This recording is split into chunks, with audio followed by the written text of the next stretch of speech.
اگر ہو گود ماں کی تو فرشتے بھی کچھ نہیں لکھتے، جو ممتا روٹھ جائے تو کنارے پھر نہیں دکھتے۔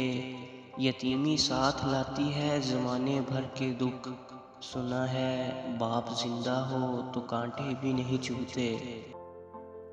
ماں باپ دنیا میں سب سے بڑی نعمت ہے، ماں نہ ہو تو دل کو دلاسا دینے والا کوئی نہیں ہوتا، اور اگر باپ نہ ہو تو زندگی کی دوڑ میں اچھا مشورہ دینے والا کوئی نہیں ہوتا۔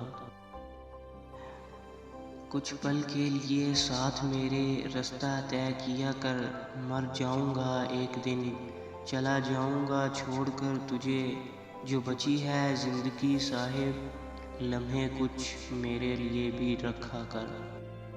ایک مدت سے پکارا نہیں ابو کہہ کر، ایک مدت سے ہوا یہ لفظ رخصت گھر سے۔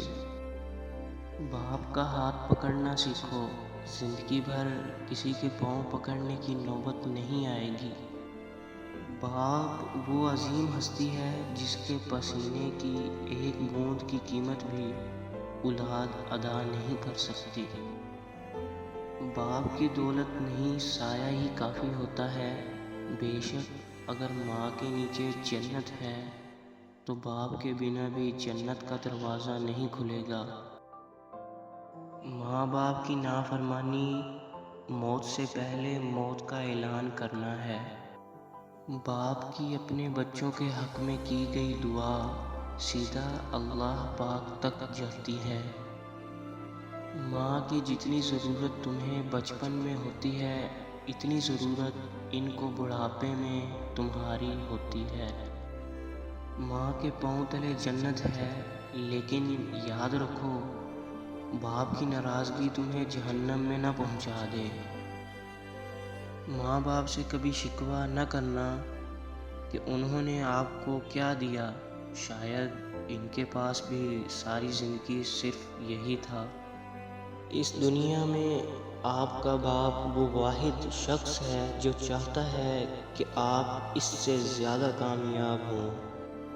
ماں باپ دنیا کی ہر ٹھوکر برداشت کر لیتے ہیں سوائے اولاد کے ہاتھوں لگی ٹھوکر کے۔